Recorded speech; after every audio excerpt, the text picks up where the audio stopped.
ay ci mbokk yi yéen a ngi ci Laayune SN Laayune SN nee naa la mooy chaîne bi nga xam ne moo lay indil Actu-Phare nag day jël li nga xam ne ni mooy li xewoon semaine bi ak li nga xam ne nii weesu nañ ko jël ko daal di koy boole tënk ko jël ko faram-fàccee ko tegal la ko ba askan wi mën see jëlee njëriñ loolu noonu moo tax tey ñu togg ki nga xam ne nii kenn dootu ko présenté muy Mouhamadou Cissokho le grand journaliste bi nga xam ne nii nee naa la lépp loo xam ne nii la leer na la ñëwal mu tojal la ko expliquer nga comprendre bu baax Cissokho maa ngi lay nuyu. maa ngi lay fay Saliou. naka weekend bi mbaa neexoon na. weekend sénégalais rek tane rek. yaa ngi doon noos quoi parce que da nga leeree ci weekend bi xaw ma nu mu demee noonu. xam nga noos moom. noos ku nekk mën nga ko def. ak ci la nga am. nga noosee ko waa ji woykat bi nee na 1000 francs noos. téeméer noos. kon bul xew sa noos. waaw bul xew sa ku xew sa noos rek kenn dàqu la noos. effectivement mbokk yi yéen a ngi gis kooku mooy Mouhamadou Cissokho waaye Mouhamed balaa ñoo ñëw rek ñu am benn mbir mu ndaw bu ñu waxtaan daal di fàttaliku liñ naan tey jii kat waroon nañ leen defal ay ñaan nangam ak nangam mooy la nga xam ne nii moo xewoon ca at moomu noonu bésu la Joola tey la dellu si waat. waaw balaa ñu tàmbali rek ñu nuyu. sargal ñi nga xamante ne ñoo ñu suivre sur Laayune SN. ñi nga xamante ne ñooy suivre les fidèles spectateurs ak ñi nga xamante ne ñooy suivre bu baax. li seen émission bu mag bi di tudd Actu-Phare. di leen sargal di leen nuyu. tey nag bisu tiis la. tey bisu tiis la ci Sénégal yëpp képp kuy doomu Sénégal ndax. ci fàttaliku 26. septembre 2002 ci guddi la bateau la Joola suuxoon bateau la Joola suux installé Sénégal ci tiis bu metti tiis bu doy waar muy ay doomu Sénégal suux génn àdduna bu metti ñu yeesal suñu njaal ci njaboot gi yëpp. waaye ci particulièrement suñu benn mag. di suñu confrère mais di suñu mag. di suñu xarit. di Najib Sagna. ñu yeesal suñu njaal ci moom ndax moom 11 personnes. yu bokk ci famille am. ci njabootam la ci ñàkk 11 personnes la ci ñàkk. loolu mooy li xewoon. li xew mooy bateau. ba nga xamante ne ba muy départ. ñi image amateur yi ñu am yëpp. gisoon nañ ni mi ngi tàngee. dafa demee boor. tey maa ngi seetaan benn reportage bu waa Le Monde defar. ñuy expliquer de manière scientifique et technique lan moo apport indi. suux boobu ñu wax ni kal bi daan am bagage kal bi daan def bagage ba mu fees jour boobu kal ba amul bagage boobu bu doon na participer si li moo ko doon équilibré bokk na ci aussi bateau bi li mu doon jël ci fuel mooy ci essence bu muy dawal ak ci ndox eau potable ak ci eau de mer niveau bi ni mu waroon toll ba participer à l'équilibre du bateau amul ba tax na mu dem ñu wax it ci toujours ci documentaire boo xam boobu ñu expliquer ci manœuvre yi nga xamante ne kii nekkoon capitaine bateau bi waroon na mun a ko def pour bateau bi mun a résister tempête bi mu fekk ci biir géej gi def ko donc yooyu moo ci am mais le constat bi ci amoon mooy lii bi dafa am entre 22 heures waaye dañuy tourner dafa am entre 22 heures et 23 heures si ñu fàttali ni mbir mi dafa am entre 22 heures et 23 heures parce que bateau bi mi ngi jógee Ziguinchor vers 18 heures 18 heures mi ngi yegg ci côte gambienne yi vers 22 heures entre 22 heures et 23 heures affaire bu suux na Saliou xam nga sauveteurs yi ñi woote ndimbal ban heure lañ ñëw ñi ngi ñëw le lendemain à 18 heures fekk maanaam nit ñi dispersé wu na ñii dem nañ. te nee nañ ba ñu ñëwee ak le lendemain à 18h ñi ngi doon dégg ci kaal bato bi ay bruit mais sauveteurs yi mënuñu fa woon yegg ba génnee leen. est-ce que beneen bi waa marine nationale dañ ne ñoom ñi ngi yëg affaire bi 8h. 8h mu am benn ñi wax ak bato jokkook bato yi au niveau du port. ku ne moom vers 3h du matin. moom woo na bateau le Joola jotule mu ne waa marine bateau le Joola joxewul signe maa ngi leen di woo jotuma leen. te ñoom nee nañ 8h lañ jotu na beneen bi xam nga dañuy wax ndogal yàlla la. mais wolof dafa dem ba ne ndogal yàlla boo gis la xool borom a ngi ci biir. bateau bi 500 personnes la 500 maximum 580 personnes la def. bateau bi ñëw def 1987 personnes. c'est-à-dire que dépassé nañ. 3 fois. et loolu noonu c'était pas lu bees. mais parce que bu ñu dama lay expliquer parce que bu ñu fàttale ko en 99. en 99. mooy jàmbaar yi demoon ci guerru Burkina Guinée Bissau. doon ñibbisi les soldats sénégalais doon ñibbisi. nit ñi ñu ngi fàtte ñibbisi parce que amoon naa ci nijaay bu ci bokkoon moom it yàlla jël na ba kanam. ba ñuy ñëw ils étaient 1700. 1700 militaires. ci bateau boobu lañ ñëwee. la Joola waaw donc yàlla moo ñëw rek ci boobu mais yàgg nañ ko def. yàgg nañ ko def mu dépassé largement. ba pare mu am benn bureau. buy saytu sécurité. muy Veritas. Veritas ci seen rapport nee nañ 94. la bateau bi gëj a def inspection. ñoom dañu dem ba génnee ko ci seen responsabilité. bàyyi maanaam ñu ngi doon xaar li voilà parce que xamoon nañu foofu la jëm. donc et le constat mooy. ba mu amee. Saliou. jusqu'à présent. musul am procès. mooy damay doguma la ci loolu laa ñëw parce que léegi nii rek bi ñuy seetaan nga xam ne ni mooy président Sonko ci loolu la wax parce que nee na la Joola fàtte nañ ko maanaam. te actuellement waroon nañ def justice ci loolu. mais lijjanti wuñ ko mu doon maanaam loo xam ne moom à chaque fois mu ngi koy ñaaw. musul def procès en 2008 le benn juge français parce que dafa am ay français yi ci ñaax seen bakkan. décerné woon mandat d'arrêt international pour ay premier ministre Mame Madior Boye ak général bi nekkoon Semga bi fi nekkoon. ak beaucoup d'autorités mais ba léegi nii. amul procès. amul procès bu léegi. dafa am benn semblant enquête. en 2003 ñu jël yëpp këpp ko ci capitaine bateau bi te capitaine bateau bi. gars yi dañuy wax ne dafa disparaître les gens disent pas qu'il est mort mais dafa disparaître. capitaine bateau bi dafa disparaître kenn gis ko donc comme nekku fi. gars yi moom lañ kii. ba mu amee gis nañ li ko gannaaw ndogal yàlla comme je dis gis nañ ni ko mooy surcharge. ba mu amee. sénégalais yi ñëpp di wax waaw lii war nañu jàngal surcharge yi war nañu jàngal. Saliou. loolu bu doon leçon la. ah sénégalais moo ko lañ ko de. bus yi kaar yi.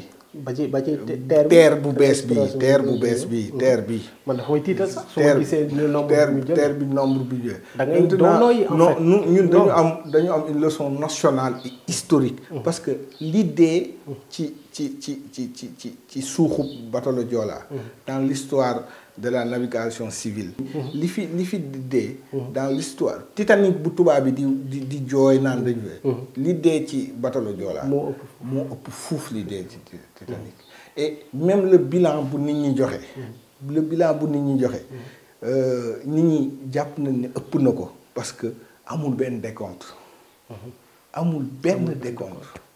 ñun dañoo xayma 2000 rek ne 2000. waaw dañu xayma 2000 mais ëpp mën na ko ëpp effectivement. mën na ko xam nga bu nekkee yow amoo dara luy saytu bateau bi dem na ba dans les îles Caraïbes ay gaal ñu indi ay nit ñu dugg. ñaata nit ñoo dugg. ñaata nit ñoo dugg. te bato bi jaayul 1000 billets. 1000 billets bato bi jaayu ko. c'est-à-dire li si des dañ ko à peu près. donc quand tu fais de l'à peu près mun nga am à peu près. mais doo am exactement. exactement te on sait aussi que en général les chiffres officiels. du ñu joxe li am dëgg. parce que bu ñetti gaañoo en général officiellement dañuy wax ñaar wala benn pour politiquement baisser tension calmer douleur. voilà loolu la donc bateau le Joola mi ngi noonu bàyyi nañu fi leçon ñu war ko jël ba léegi nii zéro da ngay dugg ci bus da ngay tiit da ngay jël terre bi da ngay grand terre bi dafa may tiital parce que dafa am train yoo xam ne dañuy gaare mais dañuy préférer bële fees ba ñu ngi dañ lay rokos en fait.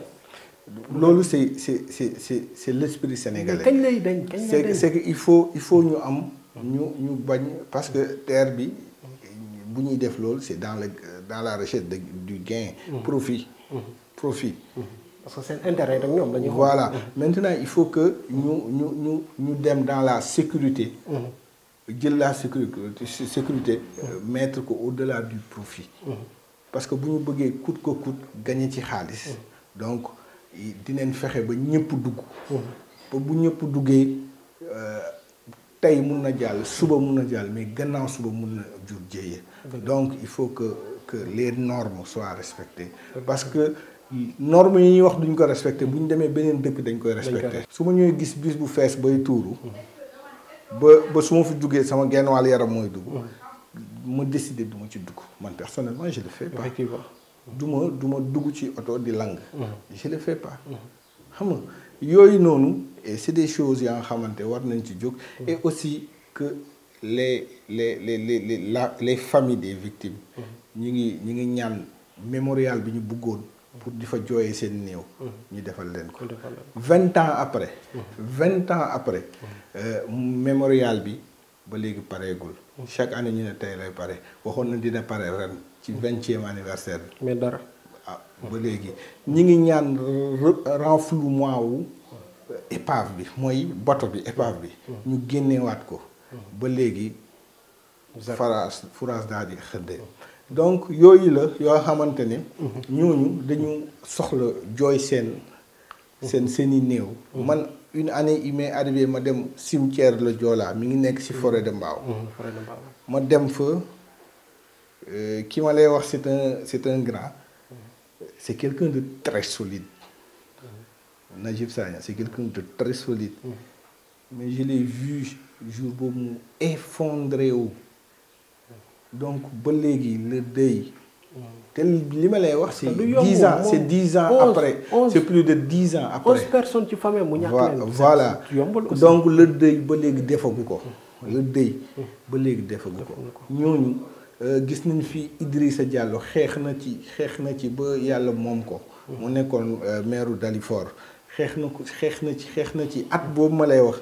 mi ngi naan man du ma baal mukk président Abdoulaye Wade ci lii. même bu dee woon sama plainte dinaa ko bind yóbbu ko ci bàmmeelam. tey moom jiitu na. ba léegi li mu doon ñaan amul. donc famille boobu. ñaanuñu dara. mais dafa am loo xamante ne pour ñu def seen deuil. pour seeni néew. tëdd fi ñu tàlli. loolu rek la ñuy ñaan te point yooyu noonu. y a rien de personnel du kenn ku ñuy enrichir.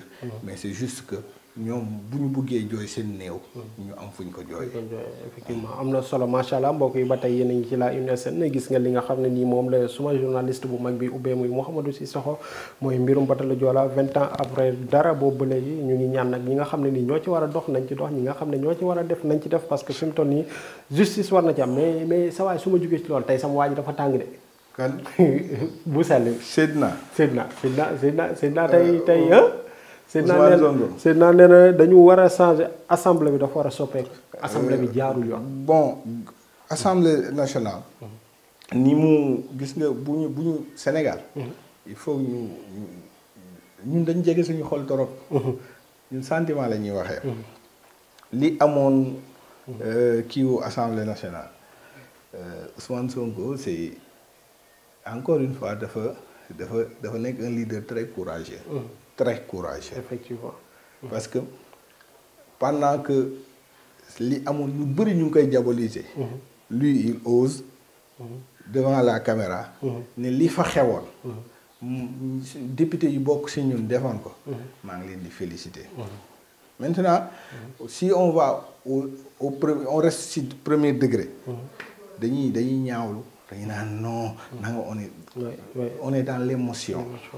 On est dans l'émotion mais maintenant suñu demee jusqu'au fond. Qu'est-ce qui s'est passé ñëw nañ. bëgg leen jaay doole. ñëw nañ. d'accorduñu. parce que nee nañ lii ak lii ak lii. ministres yi waruñu siéger. donc vote warul am. nee nañ Assemblée nationale jël woon en compte 4 candidatures. nañ fexe ku ci nekk am couleur parce que am na ñoo xam ne mënuñu lire. par exemple boo leen joxee feuille ñu ne Barthélémy Diaz Ahmed Aïdara mënuñu lire. donc nañ leen ko defal ku nekk ñu ne kii jaune kii après c'était leur droit. ils ont combattu mais aussi il faut les gens savent benn affaire. l'Assemblée nationale c'est le lieu de l'affrontement politique. La politique par excellence se fait à l'Assemblée nationale. loolu kenn mënu ci dara. Assemblée nationale. boo jëlee dans beaucoup de grandes dans président dama lay jox la France. seen président assemblée bu seen premier ministre bu bees bu mujj bu ñu mujj kii après seen élection locale yi. mais dafa dem assemblée dañ ko chahuté.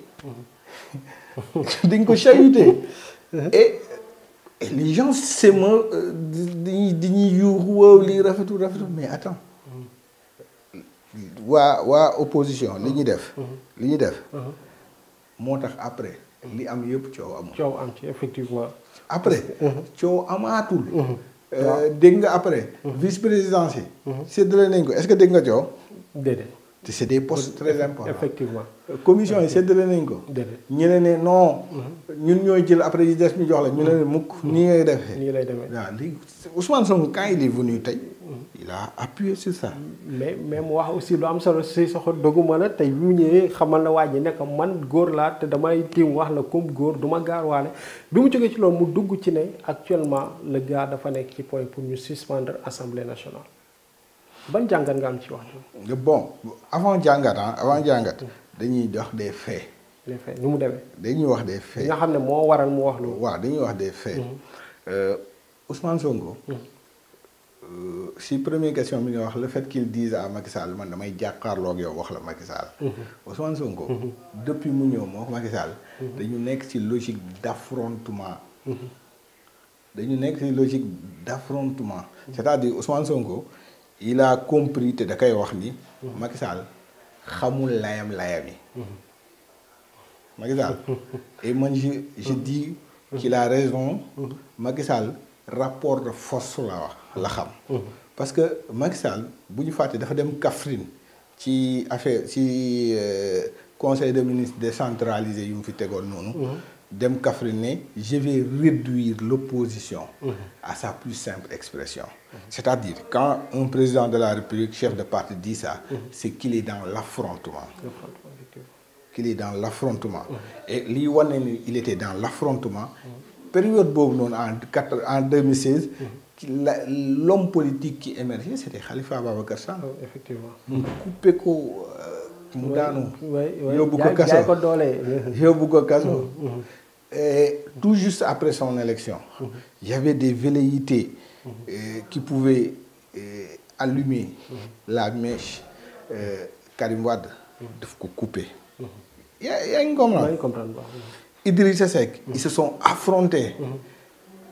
c'est vrai que demuñu bay dem. mais ils se sont affrontés à la fin. ñu dellu si. mu fexe mu mburoog soow. Ousmane Sonko. il leur a dit. kii yi ngeen ñi def nii. lijjanti ko moom xoola gatsa la xam. donc dañuy yegg ak moom gatsa. et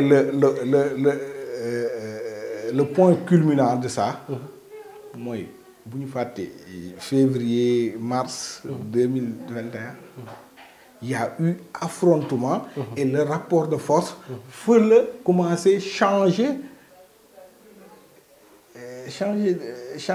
jóge ci pouvoir dem ci opposition parce que foofu lañ commencé gis Macky bu tegoon benn tànk beneen moo koy fekk si mais amatul tànk kanam mu commencé am tànk ginnaaw et ce rapport de force ça a été confirmé ci local yi après les gens de manière dubitative naan non ñun ñoo gagné yàlla xam na ni man dama doon reetaan parce que dama meloon ni ku doon déglu waa PDS en 2009 waa PDS en 2009 après local yi ba mu jàllee dañ doon wax ñoom ñoo gagné mais malheureusement pour ñoom élection yi si topp présidentielle la dañ ko ñàkk bii nag pire moo ñëw mooy bu njëkk boobu noonu législative moo jiitu woon waaye bii ba local moo jiitu léegi après local yi législative ñëw qu'est-ce qui s'est passé opposition jógee ci moins de 25 députés ñu si 80 députés 82 maintenant 83 parce que Mimi Touré dinañ ci ñëw ci kanam Mimi Touré rejoindre na leen mi ngi si non inscrit c'est-à-dire bokkatul Benno Bokk Yaakaar elle a démissionné du groupe parlementaire Benno Bokk Yaakaar te à l'Assemblée nationale boo jógee ci groupe parlementaire dootoo mën a ci nekk lu dul non inscrit léegi Mimi Touré bu ñu jàppee ni configuration bi Mimi Touré mi ngi ci opposition bi kon donc opposition ils ont 83 députés 83 pouvoir ñaar la 82 le rapport de force a changé. si bu waa ji demul woon sax góor gi waaw léegi Ousmane Sonko li mu am yooyu yëpp te xam ne ni la figure de proue lu may opposition boobu noonu c'est Ousmane Sonko. Ousmane Sonko lu ko may loolu. mooy que moom il avance à visage découvert. mooy sax day dox ni man na bëtuuma Macky Sall gis nga ñeneen ñi buñ koy saaga. du leen lijjanti moom Macky Sall lay wax. donc moo tax il sait que ni loolu am na lu mu ko jox. am na ñi nopp si ginnaaw am na doole bu mu am. donc il se cache plus il s'est jamais caché il va continuer à affronter le gars. donc léegi beneen bi. mooy li muy ragal ni Macky Sall. président Macky Sall. dafa bëgg dissoudre dafa bëgg. pas dissoudre mënu ko dissoudre fii ak 2 ans. sew boobu la. dafa bëgg di jël pouvoir. assemblée nationale. léegi dootul soxlati par exemple votre budget dem léegi il dirige tout ça. léegi article 52 de la constitution moo ko permettre. xam nga lu tax ma ne la fee ñu dem ci fee yi ba pare.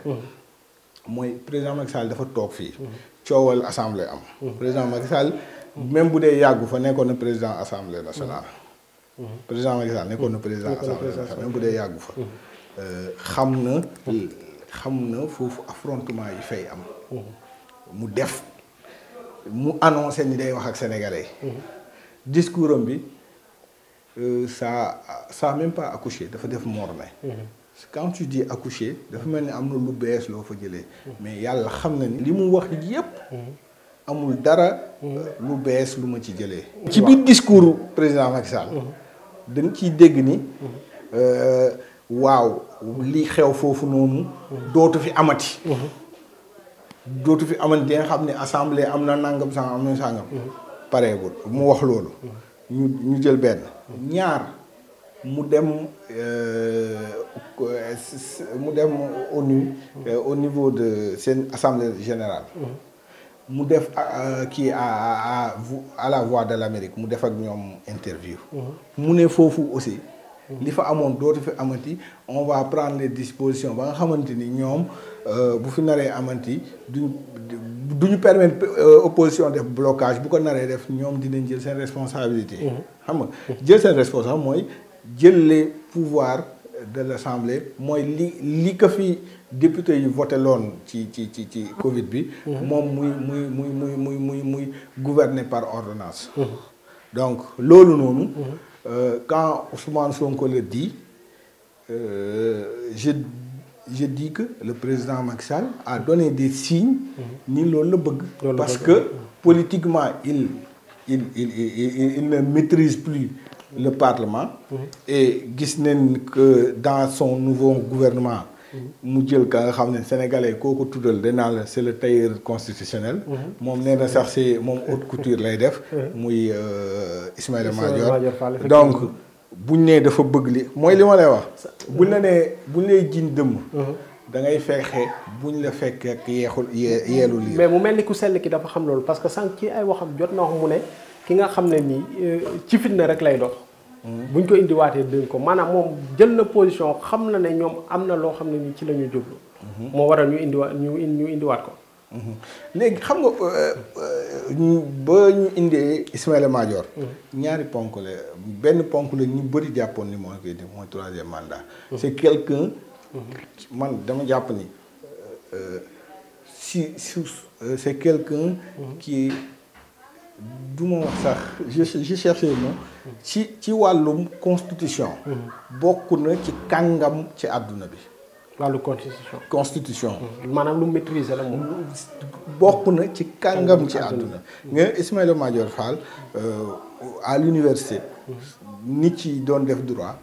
les gens dañ ko doon vénérer. moom Ismaïla Madior Fall. maa ngi fàttaliku avant 2012. nit ñi dañ doon yàkkamti mu wax contre le troisième mandat du président Macky Sall. Est-ce que comprendre nga c'est l'un des plus éminents constitutionnalistes africains voire mondial. xam nga donc c'est quelqu'un qui a la possibilité de vendre à beaucoup de gens que président Macky Sall mën na def troisième mandat. même si bu dee moom bu toogee ci position boobu noonu. gars yi dinañ ko indil vaar nag. waaw moom. waaw ndax daf fi waxoon dafa mel ni gars yi mënuñu lire parce que boo liiree. di nga xam ni président mu su ko def. beneen yoon gars yi interroger ko mu ñëwaat ne. waaw président mënul def. troisième mandat président mënul def troisième mandat président mënul def troisième mandat. taxaw na foofu. taxaw na waaye nag luy wan ni xelub caay-caay mi ngi ñëw. troisième fois ba muy ñëw dafa ni en principe. président mënul def troisième mandat kon am na buntu bu mu tijji. donc Ismaïla Madior fu mu toll nii jël en principe boobu noonu. lay jël. commencé ko doxal xool nu muy doxalee son en principe. donc Ismaïla Madior mooy premier ponk bu ma ne deuxième ponk bi. mooy président tey. bu buggee am ay levier yu mu mëddee assemblée. jël les pouvoirs de l'assemblée téye ko ci loxoom. il va falloir mu liggéey ak Ismaïla Madior. effectivement donc Ismaïla Madior ñaari chantier yooyu la am du point de vue politiquement. ñaar yooyu la am c'est-à-dire benn mooy nan lay jàllale troisième mandat président Macky Sall. beneen bi mooy nan lay fexe ba les droits de l'Assemblée nationale. les devoirs de l'Assemblée les pouvoirs de l'Assemblée nationale mu récupérer ko jox ko l'exécutif. loolu mooy kii donc Ousmane Sonko un homme politique averti. xam nga homme politique. boo gisee sa waay di entraîner. damay jël l'exemple mbër. boo gisee boo nekkee mbër. nga am combat ak Saliou. nga gis ko muy entraîner. bul toog ne non kii duma daan demal entraîner ji. leneen li ngeen def ngeen def ko ci suuf. demal entraîner ji rek. kii mënuma daan bu ko mus a wax. demal entraîner ji. boo gisee muy uti sëriñ. demal uti say njaq sa ngoo. bu wax maintenant Ousmane Sonko il est dans ça. xam na ni kii mën na def lii. du xaar ba mu def ko. waaw da koy wax avant effectivement. xam nga. dafa am benn kii de prévention bu mu nekk di def. donc il est dans son rôle bu ñu fàtte Ousmane Sonko il est opposant te tey dafa am le statut de l'opposant et tey bu ñu ko tegoon bu ñu respecté woon constitution le statut du chef de l'opposition te day nekk Ousmane Sonko. loolu mooy dëgg. donc nag président Macky Sall, Ousmane Sonko, ils vont vers encore une confrontation. Soit confrontation day nekk direct. mooy président Macky Sall day entêté wu. dem ne day uti troisième mandat. bi nga xamante ni moralement. waru ko def ça il faut gis nga. bu ñu nekk ci posture ay journalistes ba du ñu moralement. waru ko def parce que bis ko fi defee. bu dee benn Sénégalais dina ci ñàkk bakkanam. effectivement c'est sûr. ñun 2012 fii la ñu fekk 2011 fii la ñu fekk. nous on a été blessés le 23 juin 2011. Saliou gis nga suñu marque bii. buntu assemblée nationale le 23 juin lañ ñu ko def. mooy marque bi may gis noonu. jublu boobu bii nii. donc nous on a été présents. jour bu ñuy écraser suñu frère Mamadou Diop. c'était devant nous. jour bu président Macky Sall di yore meru gàddoom. fekk nañ ko fa. ba police ñëwee ni mu jaar. kër gi mu dugg fekk nañu fa. ñi yu bëri fekk nañu fi. yu bëri fekk nañu fi mel yéen a àndoon ci xeex boobu. du lu ñuy nettali. c'est des choses qu'on a vécu. suñu bu ñu doon xëy di dem sama yaay dafa doon tiit chaque jour. xam nga te bëri naa ci ay morom ñun ñooñu noonu. peut-être boobu on était assez jeune. te ñun ñëpp ay borom kër lañ. fekkee nañ on est des témoins de l'histoire. te ne pas le dire c'est être hypocrite. mooy le président Macky Sall. en principe. ci xeex boobu noonu mu defoon. warul sax xalaat troisième mandat. donc Ousmane Sonko soit day entêté wu dem kii président Macky Sall day entêté wu il va affronter Ousmane Sonko. te Ousmane Sonko wax na ko sànq nee na ko bu dëgëree bopp ba ñëw du jàll sax deuxième tour. du jàll sax deuxième tour te dinaa la leeral léegi benn affaire si loolu. wala mu nekk affrontement par procuration c'est-à-dire Ousmane Sonko il sera là mais pas Macky Sall mais mu samp son poulain. mu affronter Ousmane Sonko. Est-ce qu'il aura un poulain bu am les épaules larges pour combattre Ousmane Sonko bi ñu toll nii dina mafe. Pourquoi Ousmane Sonko ne président Macky Sall bu demee mun na bañ a jàll premier tour. Ousmane Sonko bii nii bu mu la bett 2024 mu gagné premier tour. bu nekkee damay wax bu baax ñun dañuy analyser. on dit pas que li ñu wax mooy am mais maintenant dafa am lu ñu koy Ousmane Sonko. en 2017 la njëkk a def élection dans sa vie. en 2017 la njëkk a def élection dans sa vie. mu am 36 000 xaw ma 33 000 voix. mu dem 2019.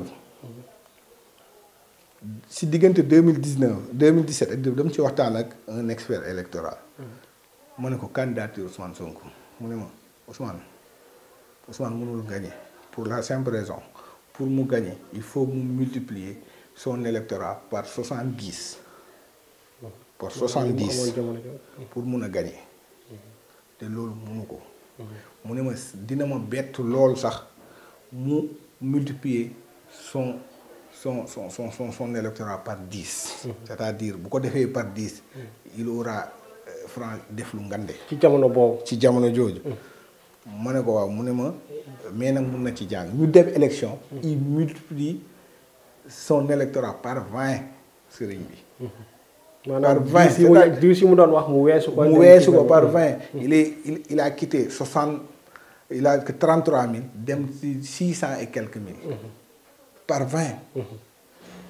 beneen bi ñu ñëwaat 2021 le coefficient Ousmane Sonko wax ma Yewwi Askan Wi. le coefficient Ousmane Sonko a fait perdre le pouvoir dans beaucoup de grandes villes. gis nga boo dindee peut-être Dakar. parce que le coefficient à Dakar le coefficient Barthélemy quand même dafay parce que dafa am Aba Mbaye bu Saint-Louis. dafa wax Ousmane Sonko ñun gagné wuñu Saint-Louis parce que ñëwoo fa ci élection locale yi. élection législative yi. Ousmane Sonko daa dem Saint-Louis Aba daa gagné Saint-Louis. dëgg la ou pas mais ay fait la. kenn mënuñu ci dindi. beneen bi Ousmane Sonko presque commune yu fu mu dem yëpp ñoom dañu gagné. ci local yi fu mu dem yëpp dañu gagné. beneen bi ñu dem ci législative yi. mais Ousmane Sonko n'était pas candidat. Ousmane Sonko liste bu mu bokk mooy les titulaires de Yewwi dañ leen dindi il n'était pas candidat. bu mu woon nekk il a battu une campagne magnifique. extraordinaire. moom ak en face de lui il y avait madame Mimi Touré mais président Ousmane Sonko. président parti Pastef maire de Ziguinchor il a battu une campagne exceptionnelle. et Yewwi Wallu bu ñu amee li ñu am. c'est grâce à lui. donc ñooñu noonu kooku noonu Ousmane Sonko bu demee 2024. mu amaat beneen affaire bu topp Ousmane Sonko mooy Ousmane Sonko waxul ak yow ak man. sociologiquement il parle aux jeunes. à ces jeunes là de moins de 20 ans. ñooñu lay waxal. ci habillement ci discours ñooñu lay waxal. donc Ousmane Sonko xam na ni ñooñu en 2024. de manière écrasante ils vont dominer le fichier électoral. te xoolal moo wax la benn affaire. nga élection locale législative yi ñu passé. l'âge la plus présente. sur le fichier électoral c'était 26 ans. 26 ans. et te ñooñu noonu en général ils sont avec lui. maanaam jeunes yi dañoo jël seeni matukaay jël seeni yëpp. xam fi ñu jëm. voilà léegi gis nga bu ñu demee. si bu ñu projeté woo. mu Ousmane Sonko multiplier son résultat de 2019 parce que loolu la ñu am coefficient personnel bu mu am. de 2019 par 10 parce que munu ko. loolu mënul nekk bu ko defee par 10 day am 6 millions de voix munu ko. mais bu ko defee par 5. day am 3 millions de voix. par 5 je dis. par 5 day am 3 millions de voix. il passe facilement au premier tour. il passe et de manière bu garaaw sax bu ma ko wax sax au premier tour. donc nañ ci bàyyi xel di xoolal avec ces 600 000 voix bu ko multiplier par 4. il aura 2 millions 400 moins de voix. te loolu moom mooy jël nga raw gàddu gi. bu leer les gens boo koy wax nii de non mais c'est la réalité. ça c'est presque mathématique c'est scientifique. ay ci mbokk yi lii leen indiwoon ci li nga xam ne ni mooy Actuphare fii ci Line SN nee naa la mooy chaîne bu mag bi nga xam ne ni moo xew ci jamono abonné rek activé li nga xam ne ni mooy cloche de notification bi Mouhamed waxtaan wi am na solo neex na lool waaye liñ naan luy duuf yëpp xajul ci li ana lan ngay tàggoo ak askan wi. kontaan bu baax. kontaan bu wér jano ak ñoom. partagé waxtaan wax suñu xalaat ci réew mi. ndax bu ñu fàtte ñun ñëpp ci réew mi leen dëkk. te réew bu ñu buggee mu dox dañ koy pencoo kenn du ko paccoo te bokk na ci pencoo ñu may ku nekk mu wax gis-gisama xalaatam ci réew mi mais ci dans la discipline wax bu amul arrogance bu amul saaga wala xaste parce que bokk na ci lii nit war di sàmm mooy mu fexe ba ci waxam muy grandir personnel mais pas di wax yoo xamante ni bu ñu génnee émotion yi day wàccee sa personnalité. am na solo. waaw di leen dig daje nag ci yeneen yi jotaay. jërë ngeen jëf.